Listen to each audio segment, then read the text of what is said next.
Nosotros continuamos en este ya último mes del año con el estudio de la ética cristiana, ya abordando los mandamientos del Señor. Como les decía al inicio de este último trimestre, posiblemente veremos la primera tabla de la ley, quizás podamos alcanzar también el quinto mandamiento en esta segunda parte. Y nos quedaron unos pensamientos finales respecto al segundo mandamiento que nos habla de la adoración a Dios, ¿verdad? Cuando el Señor nos dice que no tengamos imágenes para adorarlas, ese mandamiento positivamente nos está diciendo que Dios nos dice a nosotros cómo adorarle a Él. Y tuvimos entonces, aunque es un tema que en otras ocasiones hemos estudiado respecto al principio regulador, hacer algunas preguntas necesarias. ¿Por qué?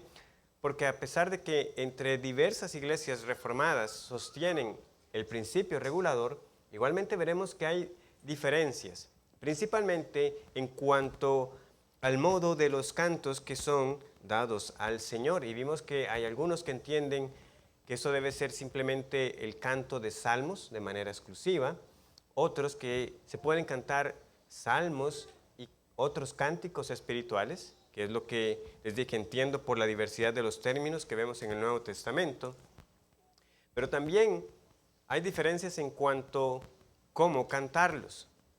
Algunos dirán que sin acompañamiento musical, otros avalan el uso de un instrumento, pero esto abre una pregunta. Porque si sostenemos el principio regulador como hacer aquello que explícitamente está en el Nuevo Testamento, ¿por qué un instrumento y no otros? ¿Y por qué uno solo y no varios?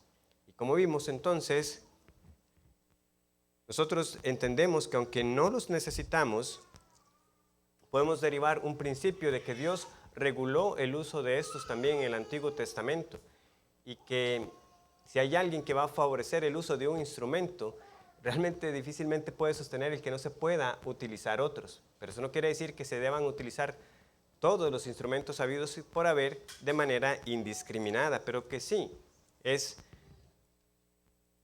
avalado. El uso de la palabra salmos que tenemos en el Nuevo Testamento, del griego salos, se refiere precisamente a ese concepto de un canto acompañado por un instrumento de cuerdas.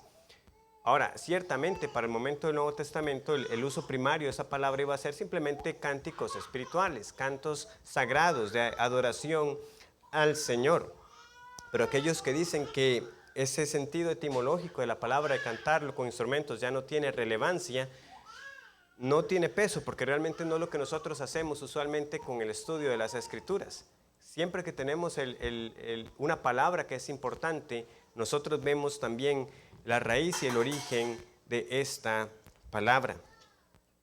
Ciertamente, no solamente las iglesias que utilizan instrumentos, sino en general, cuando cantamos al Señor, vamos a enfrentar peligros que son inherentes al hecho de la naturaleza de la música, que afecta a las emociones. Cantamos porque nos gusta la melodía o nos gusta lo que estamos cantándole al Señor. ¿Y qué es lo que a veces la gente quiere decir cuando se opone al decir de que se está cantando para agradar al oído humano? Es que si un canto está bien hecho, debería ser agradable al oído y debería tener cierto gusto. Ahora que la mayoría tengamos en un sentido nuestros sentidos atrofiados por antes solo haber escuchado la música del mundo y no hallar deleite en otro tipo de música, es otra cosa. Pero es parte a veces de lo que debe aclararse, qué es lo que queremos nosotros decir que es hacer un culto agradable a Dios. Eso no va en oposición de que un culto agradable a Dios, pues también va a tener elementos de belleza que deben ser agradables también para uno como hombre al ofrecerlos al Señor. Entonces, habiendo dicho esto y mucho más que se puede decir, como les dije, porque podríamos pasar mucho más tiempo estudiando todos los argumentos que se pueden dar a favor o en contra de este aspecto particular del uso de los instrumentos, y que no es el propósito para el alcance de esta etapa del curso, nosotros debemos concluir con unas palabras de aliento, porque debemos ser conscientes que el principio regulador o regulativo nos llama a examinarnos constantemente. Estoy ofreciendo un culto agradable al Señor como iglesia. ¿Por qué hacemos lo que hacemos? Como les decía, si nosotros lo dejamos de analizar o de entenderlo, vamos a terminar haciendo las cosas por una costumbre o tradición, y aunque tengan su razón bíblica, las generaciones que vendrán después de nosotros no sabrán por qué. Y en última instancia, como también otras veces hemos estudiado, ¿verdad? Aún nuestros mejores esfuerzos siguen estando manchados por el pecado. Entonces vean las palabras que nos comparte un autor. Si eres cristiano desde hace tiempo, te habrás dado cuenta de que cuanto más lejos estés en el camino de la madurez cristiana, más consciente eres de lo grave que es tu propio pecado. O en otras palabras, cuanto más avanzamos en la vida cristiana, más serio y más pecaminoso vemos los pecados en nuestra vida. Puede que leer estas líneas acerca de la verdadera adoración te desanime. Te preguntarás, ¿cómo puedo adorar de verdad a Dios y eliminar la idolatría de mi propio corazón? Permíteme que te anime a darte cuenta de que del mismo modo que estás en Cristo, así también adoras a Dios en Él. Del mismo modo que estás en el Espíritu, tu adoración es aceptable a los ojos de Dios. Nos acercamos ante el trono no para juicio, sino para bendición. En Cristo, Dios puede aceptar tu adoración como perfectamente pura y sin idolatría. Así que no dudes a la hora de ofrecer a tu Padre en el cielo la adoración que hay en tu corazón. En Cristo, su perfecta imagen se purifica, se hace perfecta y es un aroma agradable a Dios. No lo olvidemos. Toda adoración la ofrecemos es en Cristo. Eso es ser cristiano, en Cristo. Leemos la palabra en Cristo. Cantamos al Señor en Cristo. Él es, como también se nos presenta en los Salmos, como nuestro director de alabanza. Y por lo tanto son aceptados al Señor. Esto es aquella teología del canto que algunos quizás recordarán si estaban en ese momento cuando estaba el pastor Sugel predicando de Isaías 6. Cantemos con todo nuestro ser, con nuestras gargantas. Aunque no sean lo más afinadas en algunos casos, son aceptadas en Cristo. Eso no quiere decir que no sigamos haciendo el esfuerzo, hermanos, por cantar mejor, pero que no perdamos el enfoque, que esa búsqueda de la excelencia y de la belleza no es el fin en sí mismo. Es la adoración a nuestro Dios, que es aceptada por la mediación de Cristo. Ahora, ¿qué podemos nosotros decir de este mandamiento? ¿Recuerdan el tema de las imágenes? ¿Había alguna imagen de seres creados en el tabernáculo que construyeron en el desierto? ¿Verdad que sí? Estaban las imágenes de los querubines. Pero también hay otra pregunta. ¿Por qué no había ninguna imagen entre los querubines en la tapa de oro del arca del pacto? El Dios que dijo que no se hiciera imagen mandó que se hicieran querubines, pero entre los querubines no había imagen. ¿Por qué? Porque el día que Él dio la ley no se reveló con una figura para ellos. Dios no nos mandó a adorar una figura de Él, excepto las que Él mismo da de sí mismo, es decir, el Señor Jesucristo. A Él sí podemos adorarle. Sin embargo, también vimos ese tema, ¿verdad? ¿Por qué no tenemos ningún retrato o estatua de Jesús de la época que estuvo en la tierra? ¿Por qué no la tenemos? ¿Qué estaríamos haciendo si nos hubiera quedado ese retrato? Adorándolo, sin duda alguna. ¿Debería un artista hoy pintar un retrato de Jesús para un centro de adoración? Espero que ya puedan contestar también esa pregunta. Vamos a iniciar con el tercer mandamiento, Éxodo 27. No tomarás el nombre de Jehová tu Dios en vano, porque no dará por inocente Jehová al que tomare su nombre en vano. No tomarás el nombre de Jehová tu Dios en vano. A veces lo solemos dejar ahí nada más, pero este es otro de los mandamientos que tiene una razón anexa. No tomarás el nombre de Jehová tu Dios en vano, porque no dará Jehová por inocente al que tomare su nombre en vano. Entonces, como hemos notado, ¿verdad? Aquí tenemos igualmente el patrón. Este mandamiento tiene una demanda positiva y una prohibición en el mandato, junto con una razón anexa. Principalmente la primera tabla tiene una razón, ¿verdad? Usualmente se añade una razón al mandamiento. Positivamente, este mandamiento nos está pidiendo una reverencia en el uso del nombre de Dios, tanto cuando lo adoramos como cuando recurrimos a juramentos y como vamos a ver en general con nuestra vida.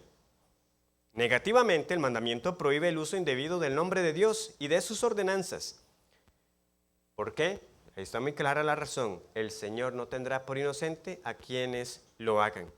Por lo tanto, el alcance de este mandamiento va más allá del que no estemos diciendo, ¡ay, Dios mío!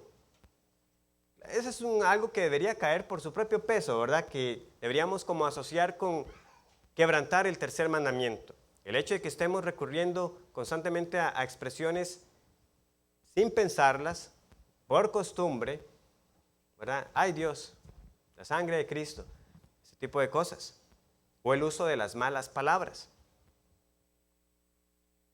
Pero hay mucho más. Y para ello entonces, como hemos estado haciendo, vamos a ver primero qué hicieron hermanos antes que nosotros, expresados en los catecismos, cuando ellos estudiaron estos mandamientos. ¿Qué pide el tercer mandamiento? Dice la pregunta 112 del Catecismo Mayor de Westminster. ¿Qué se exige en el tercer mandamiento? El tercer mandamiento exige que el nombre de Dios, sus títulos, atributos, ordenanzas, la palabra, los sacramentos, la oración, los juramentos, los votos, las suertes, sus obras y cualquier otro medio por el cual se dé a conocer deben ser santa y reverentemente usados en pensamiento, meditación, palabra y por escrito, mediante una santa profesión y una conducta responsable para la gloria de Dios, el bien de nosotros mismos y el de los demás. Ahí está la definición, igualmente en la carpeta que les comparto, ahí está el Catecismo Mayor, también está la diapositiva. Como ven, hay una definición amplia. Una más pequeña nos da el Catecismo Ortodoxo, pero en sustancia es lo mismo. De nuevo, ¿qué exige el tercer mandamiento? El tercer mandamiento demanda el uso santo y reverente de los nombres, los títulos, los atributos, las ordenanzas, la palabra y las obras de Dios. Vean que ellos están ampliando ahora aquí el uso de los nombres.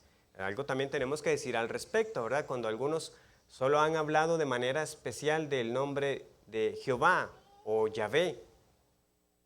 No todos los nombres de Dios deben ser usados con reverencia, pero ¿qué es eso? ¿No pronunciarlo del todo? Entonces notemos algo de entrada. Entonces vemos que este uso santo y reverente de los nombres de Dios, pero también sus ordenanzas, es decir, de la cena del Señor, el bautismo. A veces no pensamos en eso, pero cuando estamos haciendo un bautismo, ¿qué estamos haciendo nosotros? Estamos invocando el nombre del Señor, ¿verdad? A ese hermano le estamos diciendo que lo bautizamos en el nombre del Padre, del Hijo y del Espíritu Santo. Lo mismo también en la cena del Señor. Estamos invocando la presencia del Señor cuando estamos partiendo ese pan y tomando la copa. Ahora bien, el tercer mandamiento claramente no solo es algo relacionado con el culto, cuando invocamos el nombre de Dios aquí, cuando estamos suplicando su favor o cuando lo nombramos en la adoración, es que es toda nuestra vida. ¿Por qué? Porque si este mandamiento, aunque está relacionado, pero no por completo, porque ya llegará el momento cuando veamos el no dar falso testimonio, pero si tiene que ver en parte con lo que nosotros decimos, cuando hablamos con verdad de que nuestro sí sea sí, de que nuestro no sea no, que nuestras acciones correspondan con lo que dijimos externamente, siempre Dios va a ser testigo. Estamos viviendo siempre en presencia de Él. O como solía decir un estimado teólogo, nosotros vivimos coram Deo, en la presencia de Dios, delante del rostro de Dios. ¿Y cómo era que el hermano Sproul describía esta perspectiva de la vida? Que vivimos coram Deo. Vivir coram Deo es vivir toda la vida en presencia de Dios, bajo la autoridad de Dios, para la gloria de Dios. Vivir en la presencia de Dios es entender que lo que sea que hagamos y donde sea que lo hagamos, estamos haciéndolo bajo la mirada de Dios. Dios es omnipresente. No existe lugar tan remoto que podamos escapar de su mirada penetrante. Ante cada palabra que sale de nuestra boca, la decimos siempre en presencia del Señor. ¿Y qué tiene que ver eso, pastor, de que vivamos en presencia de Él? Bueno, como vamos a ver, si nosotros somos portadores del nombre del Señor, estamos siendo sus representantes. Y como nosotros nos conduzcamos, trae honra a su nombre o daña la reputación de nuestro Señor. Entonces vamos a desmenuzar el mandamiento. Dice, no tomarás el nombre del Señor en vano. Debemos empezar teniendo algunos pensamientos, ¿verdad? Esto es, a manera de resumen, el nombre del Señor. Debemos delimitarlo. Dios se ha revelado con nombres y con títulos. Entonces, es tomar su nombre en vano, no pronunciar uno de esos nombres en particular. No sé si algunos han visto, ¿verdad? Porque vean que el mandamiento también habla por escrito. Pero en ocasiones, hay personas que cuando escriben, pondrán, qué sé yo, D mayúscula I, ponen una X o una raya, S. Como Dios, pero no dice Dios. ¿Es esa la manera de no quebrantar el tercer mandamiento? O aquellos que insisten en que no se dice Jehová, es Yahvé. Esa es la manera más cercana como posiblemente era pronunciado. ¿Es eso no tomar el nombre de Dios en vano? ¿Qué hacemos? Si Dios se ha revelado a los pueblos de toda lengua y toda nación, ¿es que lo tengamos que decir de una manera particular, pronunciarlo de cierta manera, o no decir del todo cierto nombre? Ciertamente el nombre Jehová o Yahvé, como se ha propuesto, como esa pronunciación más cercana, sí es un nombre que destaca entre los otros nombres porque es el nombre con el que Dios se le reveló a Moisés. ¿Y de qué manera? Vamos a ir a Éxodo capítulo 3.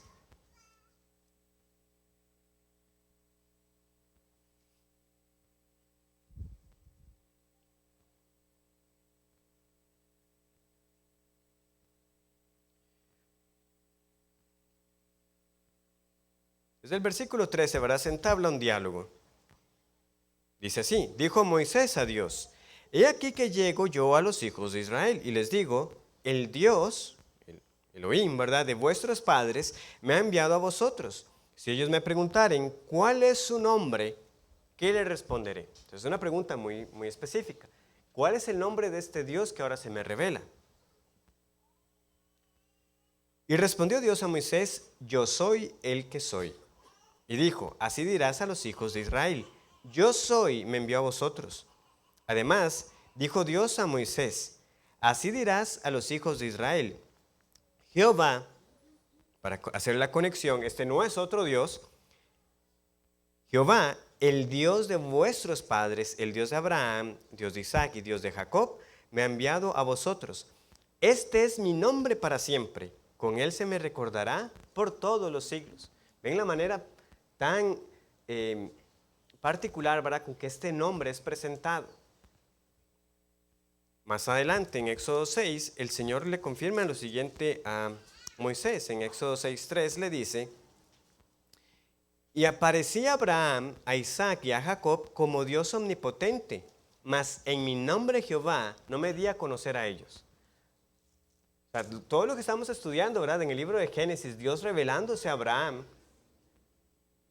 se le reveló, sí, pero particularmente Dios no se reveló con el nombre Jehová. Eso fue hasta más adelante. Intencionalmente, el Señor no dio a conocer el nombre Yahvé, yo soy el que soy, sino hasta cuando se le reveló a Moisés. Y esto ya nos da algo a entender. Como bien señala un autor, cuando uno da un nombre, ¿verdad? Y esto lo hemos escuchado en otras ocasiones, es una señal de autoridad. O sea, los padres le ponen nombre a sus hijos. Y yo no le cambio el nombre a los hijos de alguien más, ¿verdad? Yo no le pregunto, ¿cuál es tu nombre? Fulanito, te va a poner tal.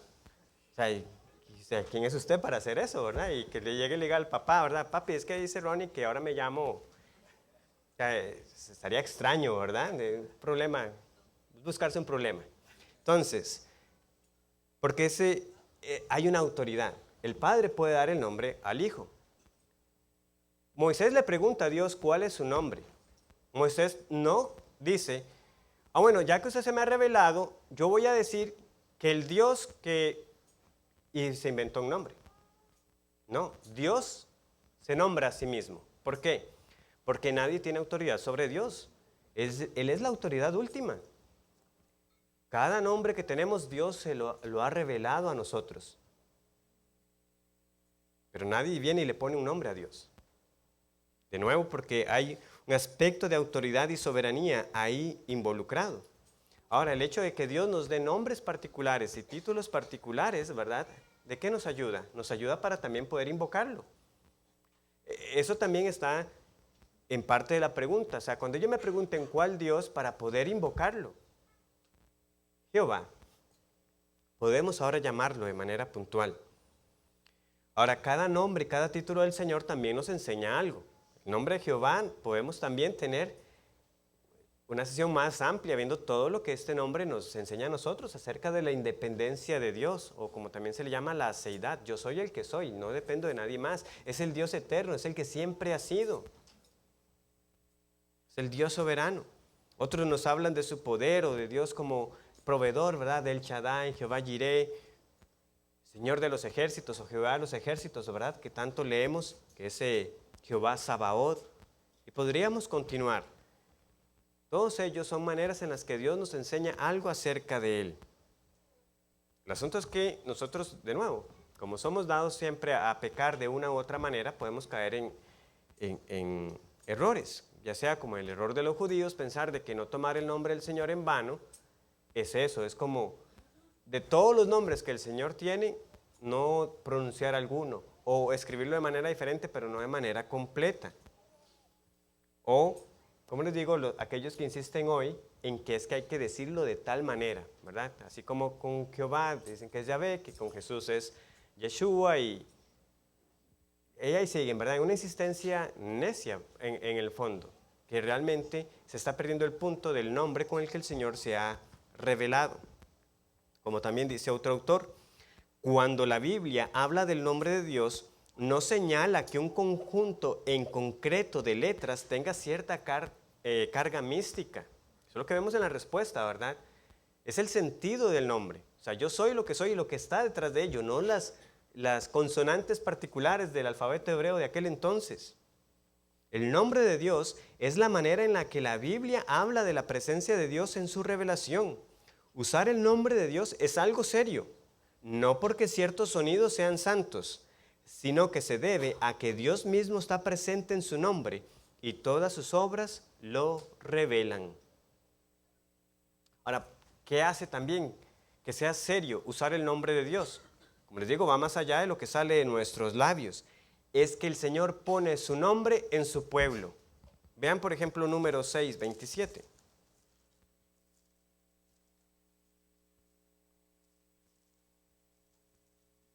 Ampliaremos más hacia el final de todo lo que tenemos que decir de este mandamiento sobre este punto, pero por ahora veamos este aspecto. El Señor pone su nombre en nosotros. Está la bendición sacerdotal. Número 6, algunos van a tener un subtítulo en el versículo 22 que dice, la bendición sacerdotal. Jehová habló a Moisés diciendo, habla a Aarón y a sus hijos y diles, así bendeciréis a los hijos de Israel, diciéndoles, Jehová te bendiga y te guarde. Jehová haga resplandecer su rostro sobre ti y tenga de ti misericordia. Jehová alce sobre ti su rostro y ponga en ti paz. Y pondrán mi nombre sobre los hijos de Israel y yo los bendeciré. ¿Ven cómo termina? Y pondrán mi nombre sobre los hijos de Israel. El Señor poniendo su nombre en nosotros. Deuteronomio 28:10 transmite una idea similar.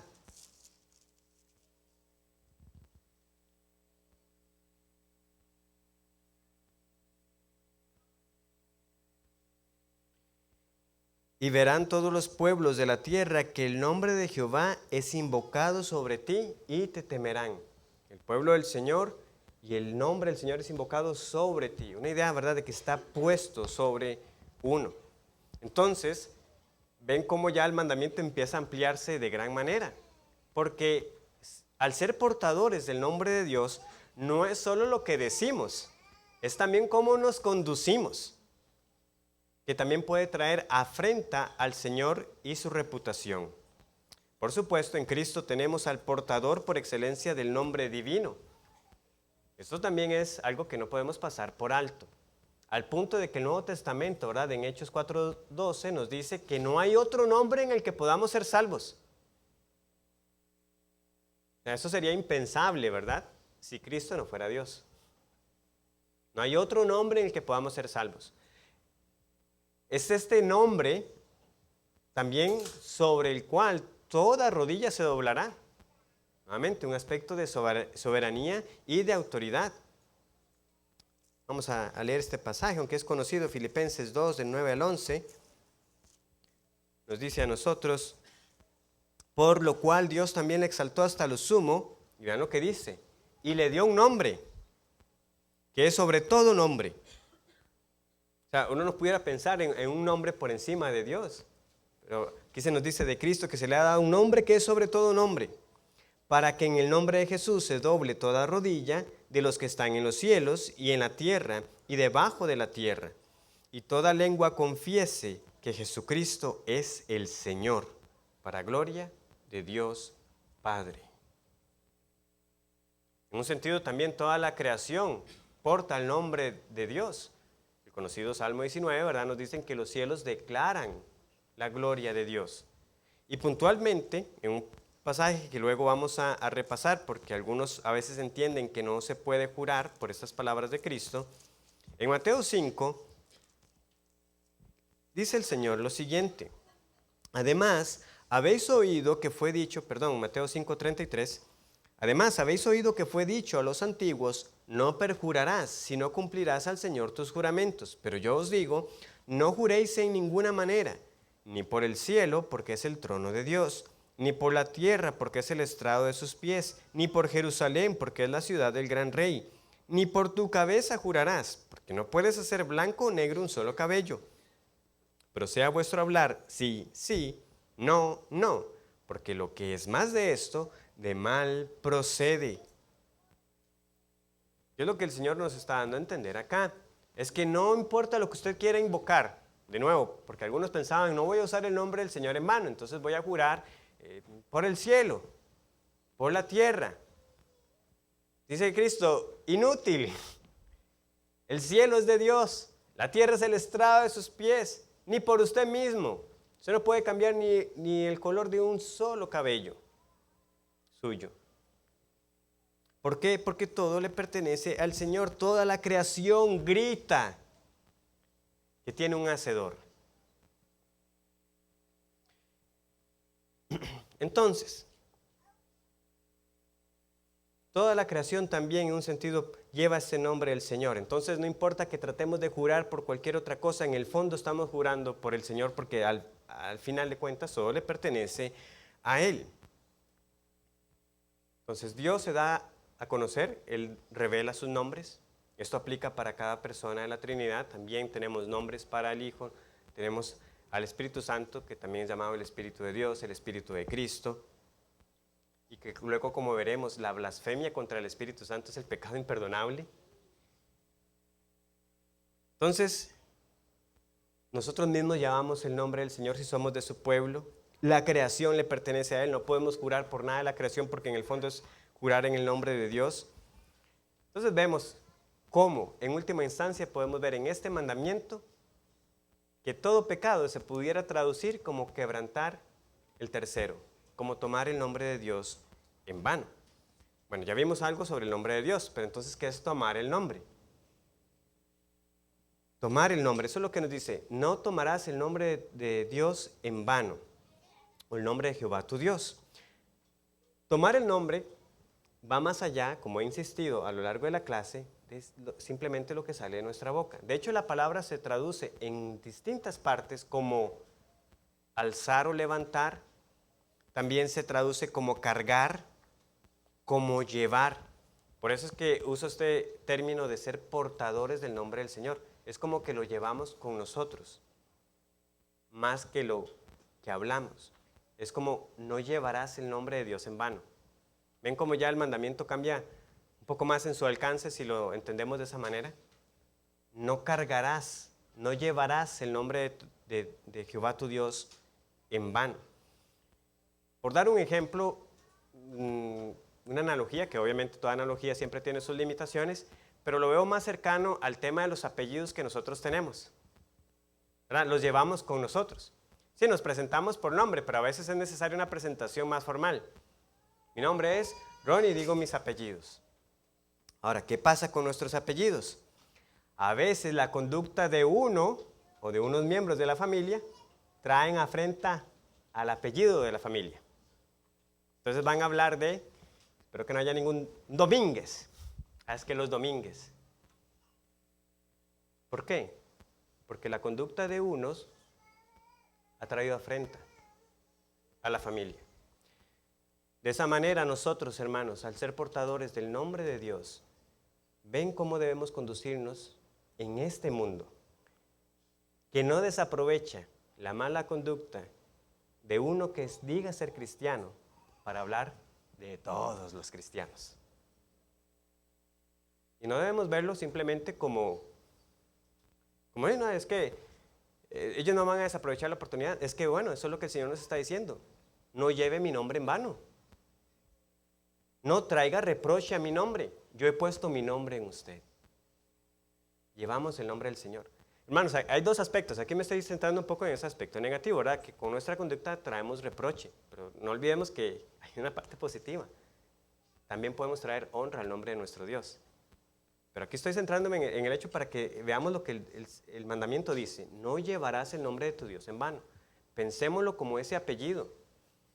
Y que la manera en que nos conducimos, a veces la conducta de un miembro de la familia, trae deshonra a todo el apellido o a toda esa familia.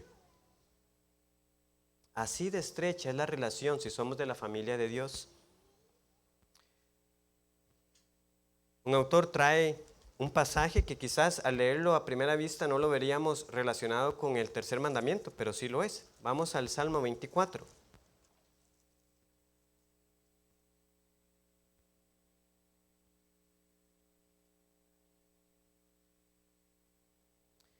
Salmo 24, 3 y 4. Dice lo siguiente.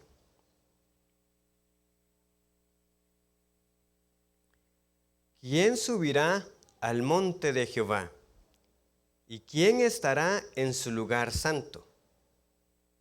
El limpio de manos y puro de corazón, el que no ha elevado su alma a cosas vanas, ni jurado con engaño. ¿Recuerdan las traducciones que le dije de los términos, verdad? No ha elevado es la misma palabra que tenemos en el tercer mandamiento de Éxodo. Aquí podríamos decir, el que no ha tomado su alma. No tomarás el nombre de tu Dios en vano. Cosas vanas, en efecto, es el vano también que tenemos en el mandamiento. Pero es interesante que hay algo que cambia. En vez de decir, el que no ha tomado el nombre de Dios en vano, es el que dice, el que no ha tomado su alma a cosas vanas. Vean lo que dice entonces un autor al comentar de este pasaje. Uno de los requisitos morales para estar en la presencia de Dios es no elevar el alma a lo que es falso.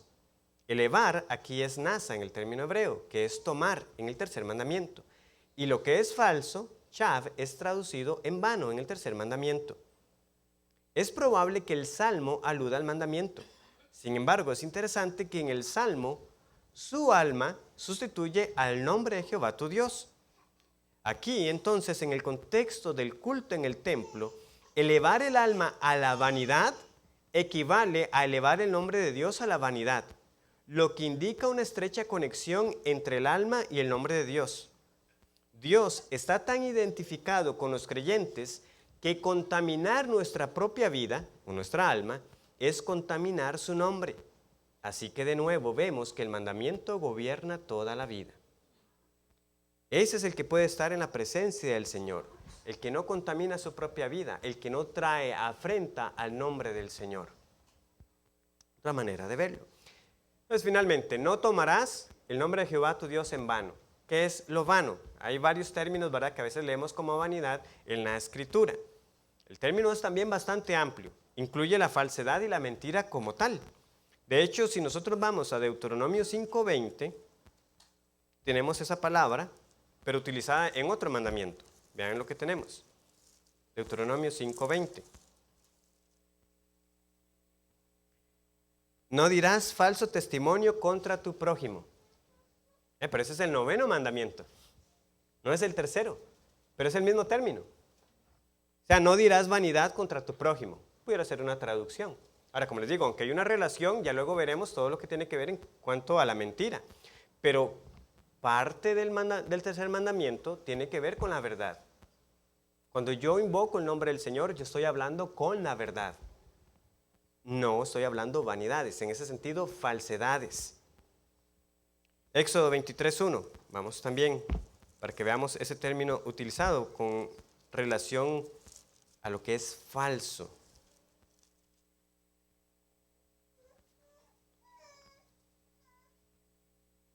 Dice, no admitirás falso rumor, no admitirás vanidad. No te concertarás con el impío para ser testigo falso.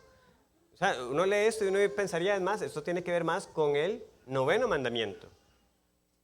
Pero hay una relación, hay una conexión del 3º con el 9º. Y en general, como ya también lo dijimos en la introducción, todos los mandamientos están relacionados entre sí. Pero de nuevo, aquí hay conexiones muy directas. Es también vanidad una falsa confianza. Es la vanidad ilusoria de apoyarse en otros dioses. Por ejemplo, cuando estudiamos Jonás, la oración de Jonás, en Jonás 2:8, ¿qué es lo que Jonás dice estando en el vientre de la criatura marina? Dice lo siguiente, en Jonás 2:8. Los que siguen vanidades ilusorias, su misericordia abandonan. Vanidades ilusorias, ¿qué es aquí? Dioses falsos, son ídolos. Hay otras versiones que lo ponen más fuertes, como los que siguen ídolos indignos, ídolos sin valor. Los que siguen vanidades ilusorias. Es algo iluso apoyarse en otros dioses. Entonces también tiene que ver con el 3er mandamiento, que cuando yo pongo mi confianza en lo que no es Dios, yo estoy tomando el nombre de Dios en vano. ¿Por qué? Porque estoy diciendo que Él no es digno de confianza. Ven, o sea, si alguien me pregunta, pero ¿por qué confía usted más en esto que en Dios? Estoy dando una mala impresión de Dios, que Dios no es digno de toda mi confianza. Estoy trayendo afrenta a su nombre. Y por supuesto está esa idea de lo que es sin valor o vacío. Entonces, todo esto nos ayuda a tener el panorama de lo que es portar el nombre de Dios en vano. Entonces, ¿qué pecados se prohíben en el 3er mandamiento? ¿Qué se prohíbe en el 3er mandamiento? Veamos de nuevo la respuesta amplia que nos da el catecismo. Dice que los pecados que se prohíben en el 3er mandamiento son el no usar el nombre de Dios de la manera que se requiere y el abuso de su nombre de manera ignorante. Ya eso lo estudiaremos la otra semana, ¿verdad? Las veces que estamos diciendo, ay Dios mío, y frases similares. Vana, irreverente, profana, supersticiosamente. La sangre de Cristo te proteja. O la mención o el uso malvado de sus títulos, atributos, ordenanzas u obras, mediante la blasfemia o el perjurio. Toda clase de maldición, juramentos, votos y suertes pecaminosos. La violación de nuestros juramentos y votos cuando son lícitos y el cumplimiento de los mismos cuando son ilícitos. Eso es interesante, ¿verdad? Es pecado. Yo lo juré y lo cumplí, sí, pero no tuvo que haberlo jurado en primer lugar, ¿verdad? Vamos a ver esos casos. La murmuración o queja contra los decretos de Dios, curiosas inquisiciones sobre ellos o la aplicación falsa de los mismos, así como de los actos providenciales de Dios, la incorrecta interpretación, aplicación o algún otro modo de pervertir la palabra.